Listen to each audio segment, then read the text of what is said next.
시청자 여러분 안녕하십니까. 뉴스7의 김명우입니다. 현실이 된 이재명 대표의 사법 리스크가 정치권 전체를 뒤흔드는 형국입니다.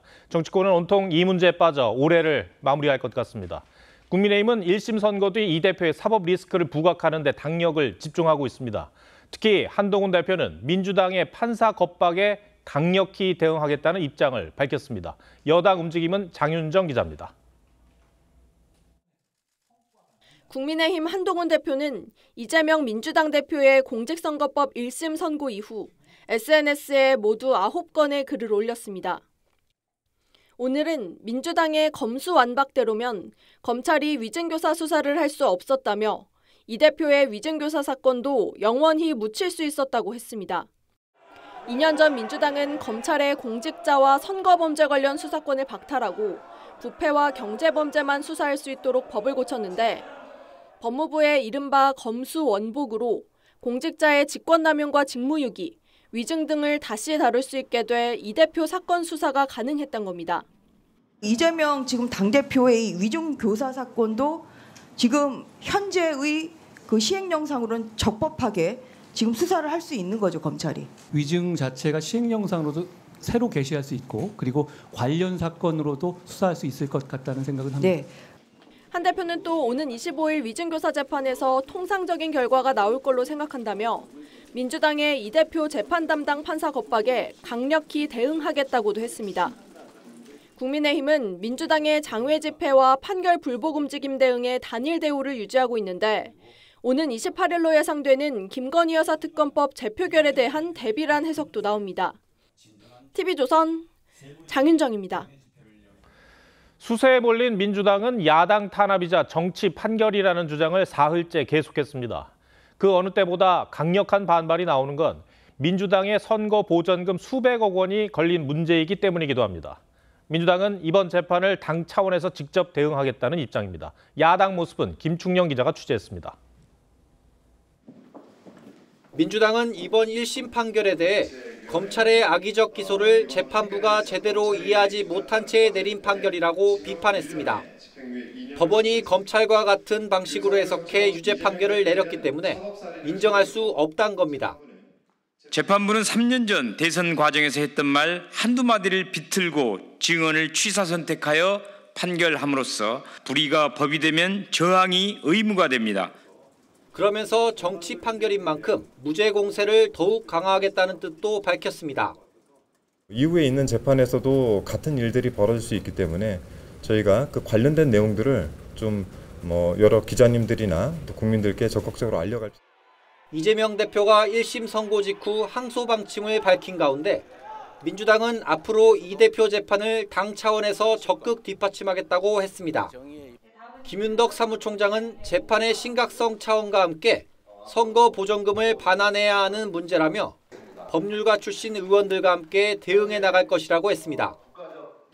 이 대표 사법 리스크가 커지면서 윤석열 대통령의 임기 단축 추진 등을 통해 위기를 타개하려는 움직임도 보입니다. 범야권 의원들로 구성된 탄핵연대는 시민사회단체와 연대해 조기 퇴진 여론전을 전개해 나가기로 방향을 잡은 걸로 알려졌습니다. TV조선 김충영입니다. 이재명 대표의 사법 리스크는 이제부터가 시작이라고 봐야 할 정도로 선고와 재판이 줄줄이 계속되고 있습니다. 당장 일주일 뒤 위증교사 혐의 관련 1심 선고가 내려지고 대장동 백현동 사건과 또 쌍방울 대북송금 사건 재판도 진행 중입니다. 7개 사건으로 4개의 재판을 받고 있는 이 대표의 상황을 최원국 기자가 짚었습니다. 이재명 대표는 지난 2002년 검사 사칭 사건 재판에서 김병량 전 성남시장 비서 김진성 씨에게 거짓 증언을 요구했다는 위증교사 혐의를 받고 있습니다. 오는 25일 1심 선고가 예정돼 있는데 검찰은 법정 최고형인 징역 3년을 구형했습니다.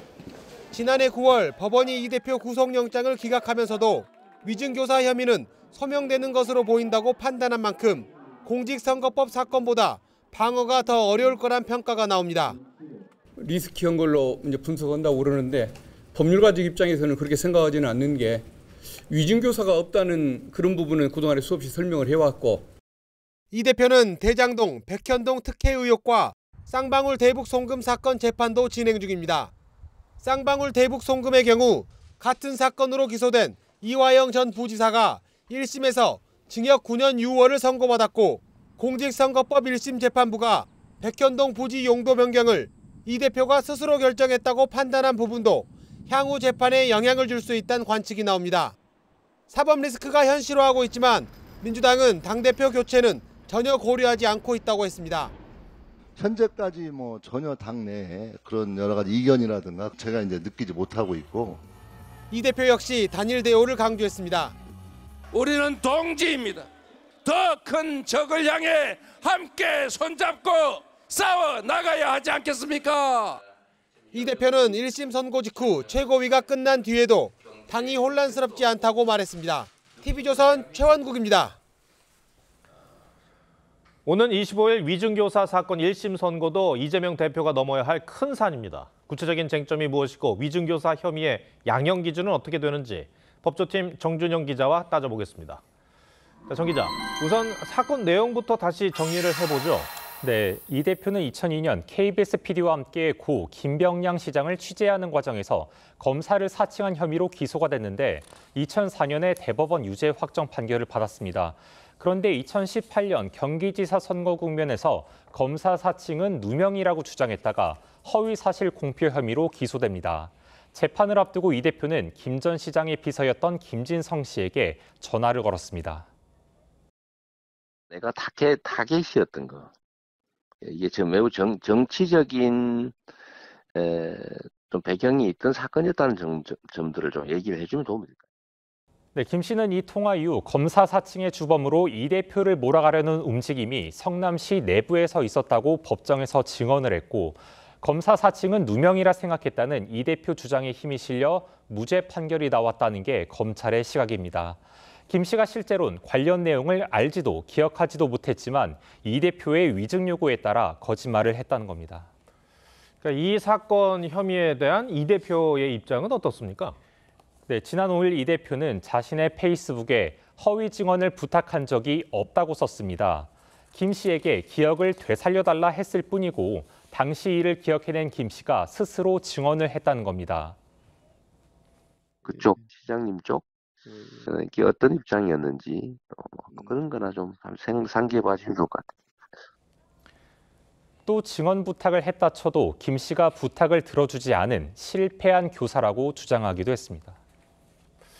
이 재판부의 판단에 변수가 될 만한 것들이 뭐가 있을까요?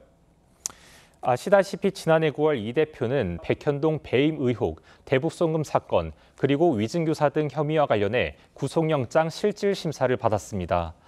당시 영장이 기각되기는 했지만 위증교사 혐의에 대해선 영장재판부가 혐의가 소명된 것으로 보인다고 판단 내리기도 했습니다. 또 혐의를 부인하는 이 대표와 달리 위증 당사자인 김 씨는 위증을 한 것이 맞다고 재판에서 일관되게 인정한 점도 재판부 판단에 중요한 요인이 될 것으로 보입니다. 검찰은 결심에서 징역 3년을 구형을 했는데 그 근거가 뭐였습니까? 대법원 양형 기준에 따르면 위증교사 형량은 기본이 징역 6개월에서 1년 6개월이고 가중 요소가 있으면 징역 3년까지 가능합니다. 검찰은 수험생에게 답안지를 제공해 만점 받게 한 것과 같고 재판 결과에 영향을 미쳤다면서 감경 요소는 없고 가중 요소만 있다고 강조했습니다. 반면 이 대표 측은 검찰이 녹취록을 짜깁기 한 사건이고 김 씨의 위증 자백은 검찰의 압박 때문이라며 무죄를 호소했습니다. 네. 이 사건은 금고 이상의 형이 확정되면 이 대표가 마찬가지로 대선에 나갈 수가 없죠. 네, 맞습니다. 네, 정준영 기자 잘 들었습니다.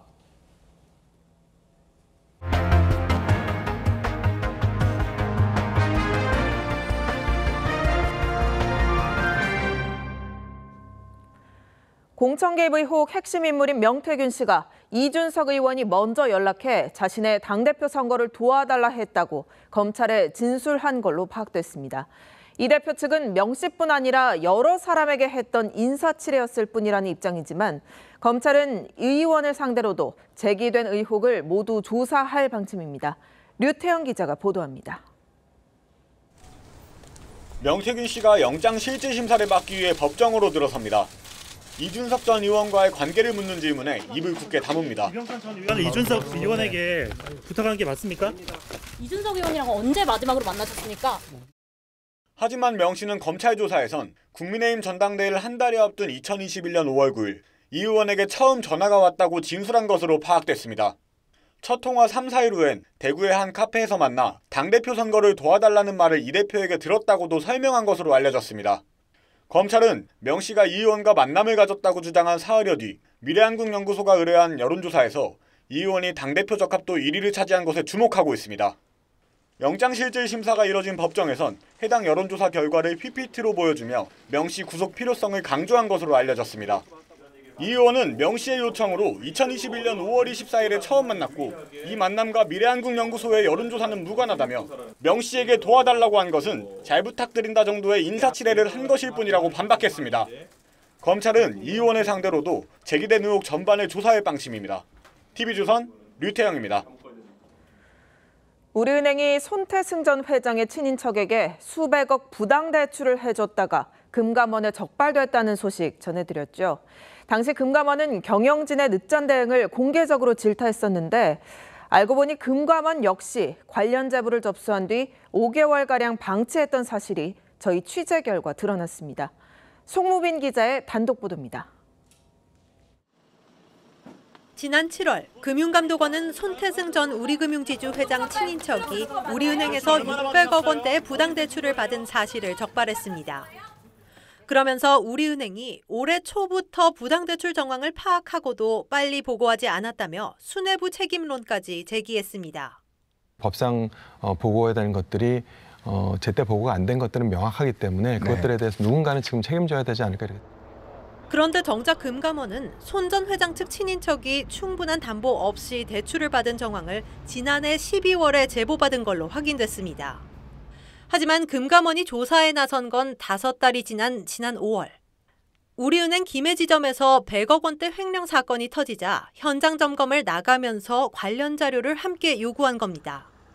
금감원은 제보의 구체성이 떨어졌고 홍콩 ELS 부실 조사 때문에 당시 인력이 부족했다고 설명했습니다.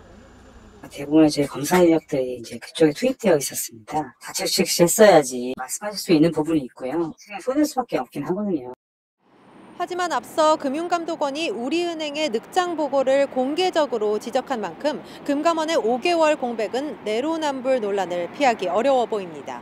TV조선 송무빈입니다. 오늘 새벽 경기도 안산의 6층짜리 상가 건물에서 불이 났습니다. 1층에서 시작된 연기가 순식간에 6층 숙박업소까지 퍼졌는데 다행히 잠을 자고 있던 50여 명의 투숙객들은 모두 구조됐습니다. 곽승한 기자가 취재했습니다. 건물 곳곳이 불에 검게 그을렸습니다. 경기도 안산의 이 상가에서 불이 난 건 오늘 새벽 3시 40분쯤입니다. 화재가 시작된 상가 1층의 간판은 까맣게 그을렸고 내부에 주차된 차량도 불에 탔습니다. 소방당국은 1층 고깃집 인근에서 폭발 소리와 함께 불이 났다는 신고를 받고 출동했습니다. 화재가 많이 시작했고 이제 걷잡을 수 없는 상황에 소방차들이 왔고 연기는 건물 5층과 6층에 있는 숙박업소까지 삽시간에 퍼진 상태로 투숙객들은 창밖으로 고개를 내밀고 살려달라고 외치고 있었습니다. 연기가 너무 심해서 밖에 아예 안 보여갔는데 불에 치면서 도와달라고 하니까. 소방당국은 주말을 맞아 평소보다 많은 투숙객들을 구조하고 진화하기 위해 대응 2단계를 발령했습니다. 대응 2단계 발령 40분 만에 투숙객 등 모두 52명을 구조하고 불길을 잡았습니다. 2명이 중상을 입었지만 생명에는 지장이 없는 것으로 알려졌습니다. 경찰과 소방당국은 합동 감식 등을 통해 정확한 화재 원인을 조사할 예정입니다. TV조선 곽승한입니다. 이번 화재가 지난 8월 부천 호텔 사건처럼 대형 참사로 이어지지 않았던 건 베테랑 소방관의 신속한 판단이 주요했습니다. 건물 내부 열기가 너무 심해 접근이 어려워지자 창문을 모두 깨라고 지시한 겁니다. 계속해서 고희동 기자입니다. 건물의 창문이 층마다 모두 깨져 있습니다. 현장에 출동한 소방대원들이 깬 겁니다. 뜨거운 화염을 밖으로 빼내기 위해서입니다. 처음 건물에 진입해 숙박업소가 있는 5층과 6층으로 올라가려던 대원들은 다시 내려올 수밖에 없었습니다. 열기가 너무 뜨거워가지고 3층 이상은 도저히 갈 수가 없어가지고 다시 1층으로 내려왔습니다. 31년 차 베테랑 구조대원 박홍규 팀장은 구조대원들에게 구조용 도끼로 창문을 하나씩 깨면서 올라가자고 지시했습니다. 한번 깨보니까 열기하고 그런 게 빠지는 걸 저들이 그걸 좀 느낄 수 있어서 이제 2층, 3층, 4층, 5층, 6층까지 창문을 파괴하고 7층에 옥상문 개방하고. 그렇게 숙박업소에 접근한 대원들은 가득 찬 연기로 숨쉬기 힘들어했던 투숙객들에게 마스크를 씌워 구조했습니다. 배수를 한 분이 계셔가지고 정신 잃으려고 하니까 저희가 들고 거의 끌려가다시피 내려온 거여가지고. 5층 투숙객 2명은 에어매트를 설치해 구조했습니다. 박 팀장은 지난 8월 7명이 사망한 부천 호텔 화재 당시 에어매트에 뛰어내린 투숙객 2명이 숨진 이후 자체적인 훈련을 했다고 설명했습니다. TV조선 고이동입니다. 학교 근처에서 불법 성매매 업소를 운영한 업주들이 무더기로 경찰에 붙잡혔습니다. 경찰 단속에 수차례 적발됐지만 그때마다 업주를 바꿔가며 11년 넘게 영업을 계속해온 업소도 있었습니다. 변정현 기자입니다. 방문을 여니 붉은 조명이 켜져 있고 마사지 침대가 놓여 있습니다. 마사지 업소처럼 둔갑한 불법 성매매 업소입니다.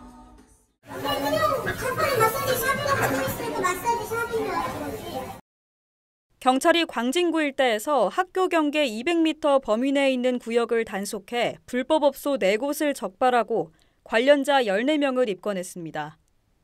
적발된 업소 중엔 11년 넘게 같은 장소에서 같은 상호를 내걸고 운영한 곳도 있었습니다. 6차례나 단속을 받았지만 그때마다 업주를 바꿔가며 영업을 계속했습니다. 상호는 마사지 업으로 간판을 내걸고 그 안에선 마사지에 더 나아가 성매매 알선까지. 이들은 미용재료 도매업이나 보드카페업 등으로 허위로 업종을 등록하며 단속을 피해왔습니다. 불법 업소 2곳이 운영됐던 건물입니다. 한 곳은 마사지 업소 간판을 내걸었고 다른 한 곳은 아무런 간판 없이 비밀리에 운영했습니다. 적발된 업소 가운데 2곳은 시설물 철거로 폐쇄됐고 나머지 2곳도 영업이 중단된 상태입니다. TV조선 변정현입니다. 가을비가 내린 뒤 하루 만에 기온이 뚝 떨어졌습니다. 내일 아침은 더 추워져 영하를 기록하는 곳이 많습니다. 한파주의보가 내려지는 곳도 있는데 옷차림에 신경 쓰셔야겠습니다. 서울 광화문 광장에 취재기자 나가 있습니다. 자, 임서인 기자, 지금 많이 쌀쌀합니까? 네, 해가 저물면서 제가 나와 있는 이곳 광화문 광장의 기온은 6도로 떨어졌는데 어제 같은 시각보다 10도가량 낮은 기온입니다. 목도리까지 둘렀는데도 찬바람에 몸이 움츠러드는데요. 하루 새 뚝 떨어진 기온에 나들이객들의 옷차림도 두터워졌습니다. 어제는 얇게 후리스 같은 거나 이제 가디건 같은 걸 입었는데 오늘은 이제 털 가죽 자켓을 입었어요. 추워가지고. 남쪽에 따뜻한 공기를 불러들이던 이동성 고기압이 물러가고 북서쪽에 찬 공기를 아는 대륙 고기압이 확장하면서 기온이 큰 폭으로 떨어진 건데요. 저녁 8시를 기해서 강원, 전남, 대전, 부산 등 일부 내륙 지역 곳곳에는 한파주의보가 내려질 전망입니다. 내일부터는 영하권 추위가 이어집니다. 아침 최저 기온이 서울이 영하 2도, 경기 파주가 영하 5도, 강원 대관령이 영하 6도까지 내려갈 것으로 보입니다. 오늘보다 기온이 10도가량 곤두박질 치는 건데요. 찬바람이 강하게 불면서 체감온도는 더 떨어지겠습니다. 전국 내륙에 서리가 내리는 곳이 있겠고 일부에는 얼음이 어는 곳도 있겠습니다. 강원 산지에는 최대 5cm의 눈이 쌓이겠습니다.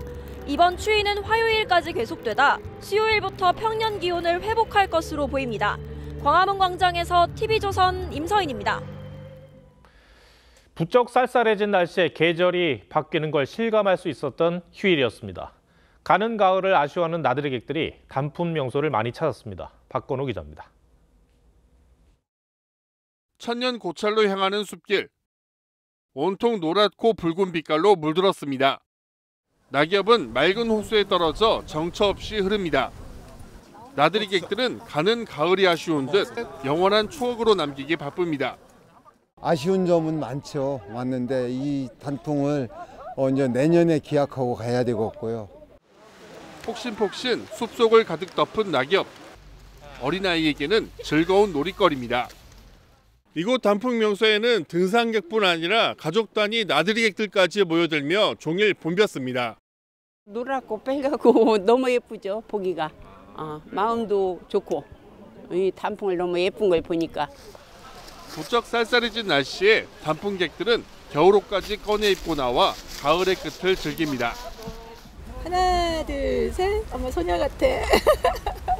지난주에 왔으면 좋았는데 제가 그 좋은 시기를 놓쳐가지고 조금 안타깝긴 한데 그래도 뭐 늦은 많더라도 엄마랑 함께니까 좋습니다. 예년보다 늦었지만 길었던 단풍철은 이번 주 남력을 끝으로 사실상 끝이 났습니다. TV조선 박건우입니다. 얼마 전까지 한 통에 10,000원을 웃돌던 배추값 때문에 김장을 할 수 있으려나 걱정하신 분들 많았습니다. 다행히 최근 가을 배추가 본격적으로 나오기 시작하면서 배추값이 안정되고 있습니다. 김장 재료인 무값과 이 젓갈류 가격도 하락세에 접어들었습니다. 윤서화 기자입니다. 서울의 한 대형마트 야채 코너. 배추 3포기를 4,488원에 판매하는 할인 행사가 진행 중입니다. 김장철을 앞두고 모처럼 배추를 싸게 판다는 소식에 소비자들의 발길이 이어집니다. 재래시장보다 더 싸잖아요, 지금. 그래서 그냥 보자마자 얼른 실었어요. 시세가 오르니까 기다리고 있었어. 근데 그냥 기다린 보람이 있는 것 같아. 폭염으로 인한 작황 부진에 고랭지 재배 면적까지 줄면서 포기당 10,000원까지 치솟던 배추값은 가을 배추 수확이 시작된 지난달 말부터 안정세를 찾았습니다. 실제 이번 주 배추 평균 소매 가격은 포기당 3,250원대로 한 달 전보다 63% 넘게 내렸습니다. 농림축산식품부는 평년에 비해선 11% 정도 비싼 수준이지만 배추 최대 생산지인 호남에서 물량 출하가 본격적으로 시작되면 가격은 더 안정될 것이라고 내다봤습니다. 김장 필수 재료인 무도 한 달 사이 30% 가까이 떨어지며 하락세로 접어들었습니다. 무가 한 30% 정도 떨어진 것 같아요. 지난주 무보다 이 알이 많이 크고 좀 굵은 것 같아요. 한 보따리 더 살까 지금 고민 중입니다. 배추 물량 부족으로 한때 품절 사태를 빚은 포장 김치 업체들도 충분한 물량을 확보하며 정상 가동에 들어갔습니다. TV조선 윤서아입니다. 북한 김여정 부부장이 북한 땅에 또다시 대북전단이 떨어졌다고 주장하며 도발을 예고했습니다. 특히 초코파이와 사발면과 같은 한국 제품이 함께 떨어졌다며 이례적으로 사진까지 공개했는데 무슨 의도인지 이채현 기자가 보도합니다. 흐릿하게 모자이크 처리된 전단 뭉치들 옆에 초코파이와 건빵, 컵라면 등의 식료품과 구충제 같은 의약품이 나뒹굽니다. 비닐 풍선은 전선에 매달려 있습니다. 북한이 어제 국경 지역 등에 떨어진 오물이라며 공개한 대북 전단과 제품들 사진입니다. 북한이 전단과 함께 날아온 물품을 선전 매체에 공개한 건 이례적입니다. 증거를 함께 공개했다는 의미도 있을 것 같고 무시의 어떤 측면도 있다고 봐야 될 것 같네요. 물품들이 그렇게 좋은 물품들은 아니다. 김여정 부부장은 담화에서 인내심에 한계가 있다며 또다시 반공화국 정치선동물을 살포한 쓰레기들은 대가를 치를 것이라고 위협했습니다. 지난달에도 북한은 무인기가 평양 상공까지 날아와 대북 전단을 살포했다며 사진을 공개했는데 조만간 쓰레기 풍선 살포를 재개하는 등 대남 도발에 나설 수 있다는 관측이 나옵니다. 북한은 올해에만 30차례 대남 쓰레기 풍선을 살포했고 오늘까지 열흘 연속 GPS 교란 도발도 벌였습니다. 이런 가운데 납북자 가족 모임과 자유북한 운동연합 등 민간단체는 조만간 해상에서 대북 전단을 살포할 계획입니다. TV조선 이채연입니다. 북한이 러시아의 군인 파병 외에도 자주포와 계량형 방사포까지 지원했다는 주장이 나왔습니다. 일부는 이미 격전지 쿠르스크에 배치됐다는데 이 방사포는 북한이 이른바 서울 불바다 위협을 할 때마다 들고 나오는 무기입니다. 변재영 기자입니다. 러시아군 헬리콥터가 이륙하더니 목표물을 겨냥해 미사일을 발사합니다. 러시아군이 우크라이나 공군 기지와 에너지 시설 등을 파괴했다고 밝혔습니다. 북동부 하르키우 지역에서도 공세를 폈는데 동부 전선에선 러시아군이 진격한 것으로 알려졌습니다. 치열한 전투가 벌어지고 있는 쿠르스크 지역에선 북한이 지원한 무기 일부가 사용될 것으로 보인다고 우크라이나 측이 전했습니다. 북한이 자주포 50문과 유도탄 발사가 가능한 개량형 방사포 20문을 최근 러시아에 공급했단 겁니다. 개량형 방사포는 북한이 서울 불바다 위협을 할 때마다 들고 나오는 장사정포입니다. Have done nothing in response to this major escalation of North Korean troops joining the Russian war effort, which lifts the main restraint on Russia's continued success. 북한은 대가로 미사일 관련 기술과 현금을 제공받았고 무엇보다 무기 성능을 실전에서 시험해보고 싶어 한다고 우크라이나 측은 파악하고 있습니다. TV조선 변재영입니다. 미국 하원 의원으로 한국계 데이브 민이 당선되면서 현재까지 미 의회에 입성한 한국계 미국인은 4명으로 늘었습니다. 사상 최초로 5명의 한국계 의원이 탄생할 가능성도 있는데 이들의 면면을 황선영 기자가 전해드립니다. 하원에 새로 입성한 데이브 민은 1976년 미국에서 태어난 이민 2세입니다. 하버드 로스쿨을 졸업한 뒤 교수가 됐지만 한국계 미국인과 아시아인의 가치를 대변하고 싶다며 정치의 길로 들어섰습니다. My parents, immigrants who survived the Korean War. Everyone deserves a fair shot at the American dream. 하원 3선 고지에 성공한 2명은 한국 문화 전파에 앞장서온 여성 의원들입니다. 인천 태생인 영김은 매년 11월 22일을 연방기념일인 김치의 날로 지정하는 법안을 만들었고 Kimchi is not only a staple Korean dish, but has become culinary icon that reflects growing Korean cultural influence in the United States. 순자라는 이름을 가진 메릴린 스트리랜드 의원은 한국전에 참전한 미군 아버지와 한국인 어머니 사이에서 태어났습니다. 붉은 저고리와 푸른 한복 치마를 입고 취임 선서를 해 화제가 되기도 했습니다. We must recognize the contributions that we have made as Korean Americans to society and to our nation. 사상 최초로 상원에 입성한 앤디 김에 더해 아직 박빙 경쟁 중인 미셸 박스틸까지 당선되면 역대 가장 많은 5명의 한국계가 미 의회에서 활약하게 됩니다. TV조선 황선영입니다. 남미를 순방하고 있는 윤석열 대통령이 일본 이시바 총리와 2번째 정상회담을 갖고 이 미국 차기 행정부에서도 3국 협력을 발전시키기로 했습니다. 같은 곳에서 바이든 대통령은 시진핑 주석에게 북한의 러시아 추가 파병을 막기 위해 중국이 영향력을 행사해달라고 요구했습니다. 페루에서 김정우 기자입니다. 지난달 라오스 정상회담에 이어 2번째로 마주한 한일 정상은 내년 국교 정상화 60주년을 앞두고 셔틀 외교를 이어가기로 했습니다. 특히 미국에서 새 행정부가 들어서더라도 초당적 지지를 받는 3국 협력 체계를 계속 발전시키겠다는 입장입니다. 북한의 러시아 파병에 강한 우려를 표한 두 정상은 더욱 긴밀한 공조를 강조했습니다. 세계 정세가 급박하게 돌아가고 있습니다. 한일 간의 긴밀한 공조가 그 어느 때보다도 중요한 最近の北朝鮮の動きも含めまして、私どもという厳しい安全保障環境を踏まえまして。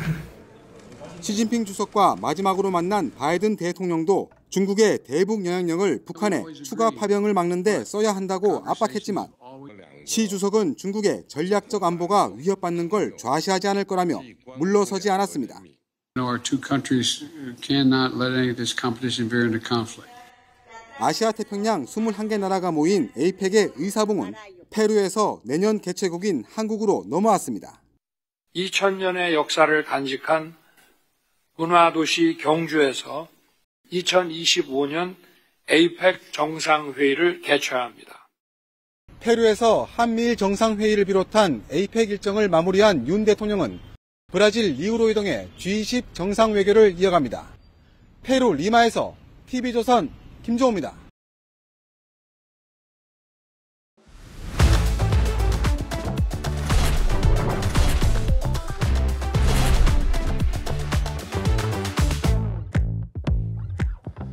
지나칠 수 있는 정치권 뒷얘기를 정치부 현장 기자들이 짚어드립니다. 여의도와 용산 사이 여용사 시간입니다. 정치부 이채림 기자 나와 있습니다.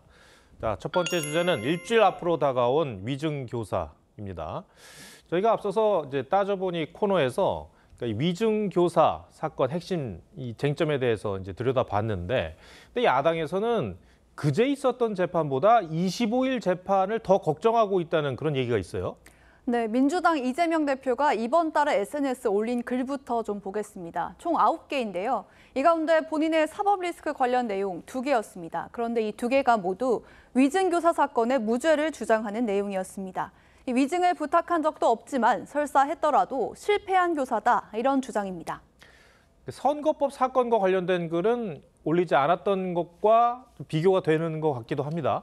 네, 야권에서는 이 공직선거법 사건 무죄를 주장하면서도 설사 유죄가 나온다고 해도 의원직 유지가 가능한 벌금 100만 원 미만이 나올 걸로 예상을 했었습니다. 이 대표는 과거 허위사실 공표로 인한 공직선거법 재판에서 2심까지 당선 무효형을 받은 뒤 최종 무죄를 받아 기사회생한 경험도 있습니다. 반면 위증교사 사건의 양형 기준이 상대적으로 더 높은 걸 감안할 때 야당에서는 이 정치적 생명을 가를 만한 판결이 나온다면 이게 위증교사 재판일 가능성이 높을 것이다, 이런 기류가 있었던 것도 사실입니다. 지난해 국회에서 이재명 대표 체포동의안이 가결된 적이 있었는데 국민의힘은 이 사건이 바로 위증교사 사건이라는 걸 강조하고 있죠. 맞습니다. 이 대표 지난해 9월에 법원에서 구속영장이 기각됐던 거 기억하실 겁니다. 이전에 국회에서 위증교사 사건 관련 체포동의안이 가결이 됐기 때문에 영장 심사를 했던 건데요. 여당은 이번에 재판부가 법정 구속을 결정하면 다시 국회에서 표결을 붙일 일은 없을 거라고 주장하고 있습니다. 대법원 내규에 체포동의안 처리 뒤 영장을 발부한 이후 또다시 영장이 청구된 경우는 체포동의 요구가 필요 없는 예외 상황으로 보고 있습니다. 이 대표의 경우에는 체포동의안 처리 뒤에 영장이 기각됐기 때문에 상황이 조금 다르긴 한데요. 여당은 이에 대한 해석에 따라서 1심 재판부가 법정 구속을 결정할 수도 있다, 이렇게 보고 있는 겁니다. 예, 25일 1심 선고를 앞두고 여야 신경전도 치열해지고 있습니다.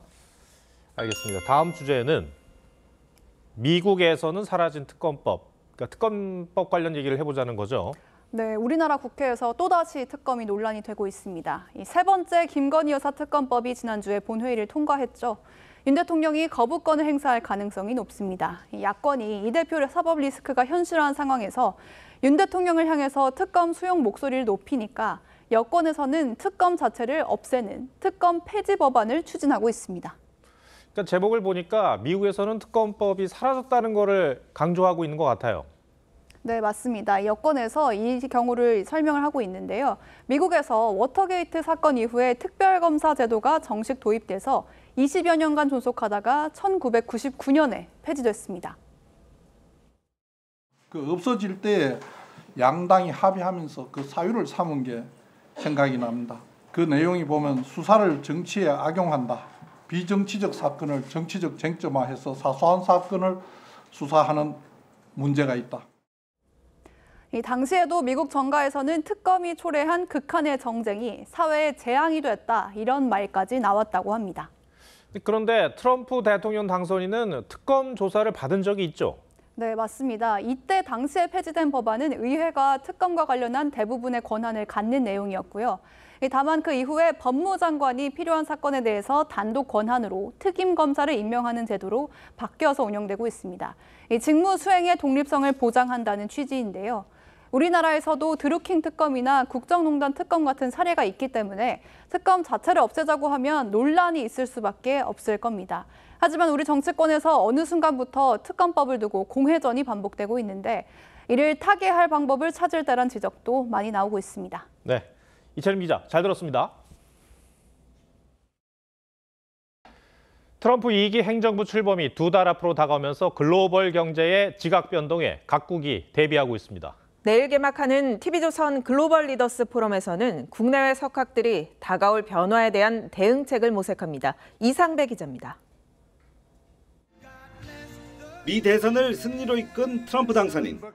상하원 선거까지 공화당이 압승을 거두면서 트럼프 2기 행정부의 힘은 더욱 강력해질 전망입니다. 윤병세 전 외교부 장관은 미국의 전반적인 외교 정책이 빠른 속도로 변화할 것이라고 내다봤습니다. 트럼프 행정부의 외교, 안보, 통상 정책이 이러한 복합위기 시대에 거의 모든 분야에 상당한 영향을 미칠 것 같아요. 내일부터 이틀 동안 열리는 2024 글로벌 리더스 포럼에서는 통합, 번영, 평화를 위한 새로운 글로벌 리더십이라는 주제로 6개의 세션이 진행됩니다. 기조연설자인 니얼 퍼거슨 미 하버드대 벨퍼센터 석좌교수, 한스 울리 군브레이트 미 스탠포드 문학부 명예교수 등 국내외 석학들과 정책 전문가 40여 명이 참여합니다. 첫째 날에는 미 대선에 대한 분석과 북핵 문제 등 주요 현안에 대한 주제가, 인류와 기술, 지구 환경 등에 대한 현재와 미래에 대한 논의는 둘째 날 이뤄집니다. 예측이 불가능한 우리 미래 인류 사회의 가장 큰 변화는 무엇이며 또 이 변화들을 우리가 어떤 지혜로 어떻게 풀어나가고 이겨내야 될 것인가. 글로벌 리더스 포럼은 TV조선 유튜브 채널을 통해 실시간으로 시청할 수 있습니다. TV조선 이상문입니다.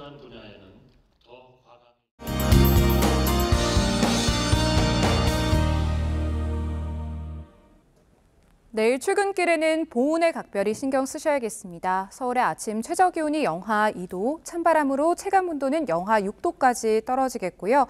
전북 장수는 오늘보다 기온이 15도가량 곤두박질하겠습니다.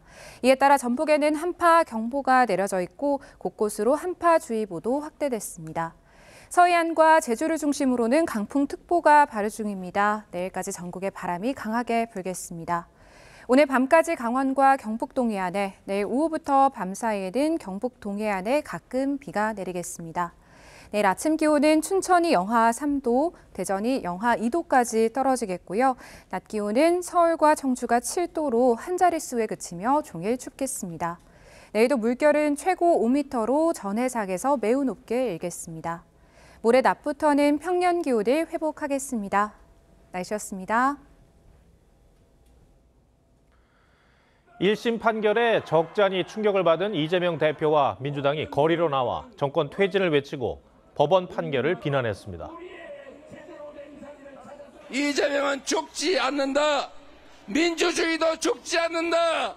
이 나라의 미래도 죽지 않는다. 여러분이 확실하게 보여주십시오. 그러나 공허하게 들렸습니다. 본질은 이재명 개인의 범죄 혐의 탓에 이 상황까지 온 것일 뿐입니다. 물론 2, 3심이 남았다는 이 대표의 말은 당연히 맞습니다. 동시에 1심 판결 전과 달리 많은 국민들은 이 대표의 사법 리스크가 생각보다 크다는 인식을 갖게 된 것도 분명합니다. 법원의 판단은 이 대표가 단지 거짓말만을 했다는 게 아니라 선거라는 민주주의의 시스템을 훼손했다는 의미를 담고 있습니다. 저는 2개월 전 이 자리에서 법원의 시간이 짧아지는 게 국민과 이 대표 모두를 위한 길이라고 말씀드린 적이 있습니다. 이 대표와 민주당은 말 그대로 정치적 사활이 걸린 이 문제에 온통 힘을 쏟을 것이고 민생은 설 자리가 없어질 것입니다. 이 소모적인 혼란을 멈출 수 있는 건 법원이 법 규정대로 6개월 안에 2, 3심을 마무리하는 길밖에 없다고 생각합니다. 시청해 주셔서 고맙습니다.